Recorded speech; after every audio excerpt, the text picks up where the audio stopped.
Hello everyone, आज हम discuss करने वाले हैं रैल्फ लिंटन के बारे में।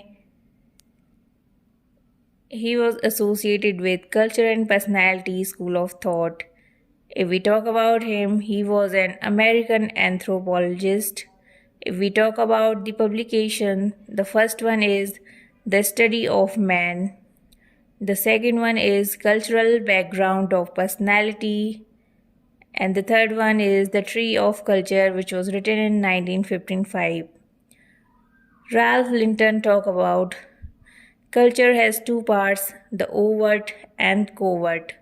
Now the question is, what do you mean by overt and covert part of culture?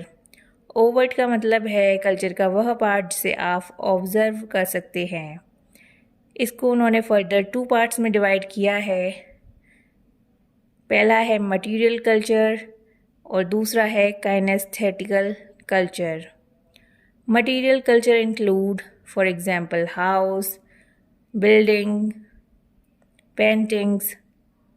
If we talk about kinesthetical part of culture, it includes the behavioral aspects. If we talk about the covert part of culture, it includes values, ideals, norms, beliefs. He further classified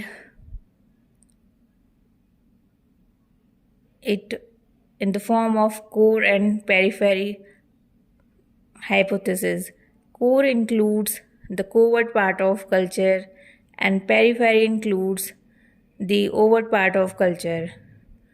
Core part of culture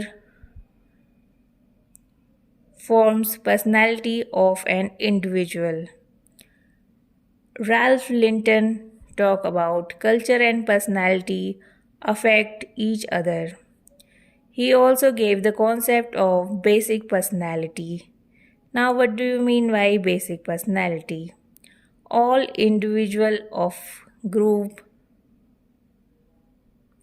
undergoes similar socialization process and share common customs and beliefs. There is common pattern of behavior observable in all. इसको उन्होंने नाम दिया था basic personality. He also studied the concept of status and role in society.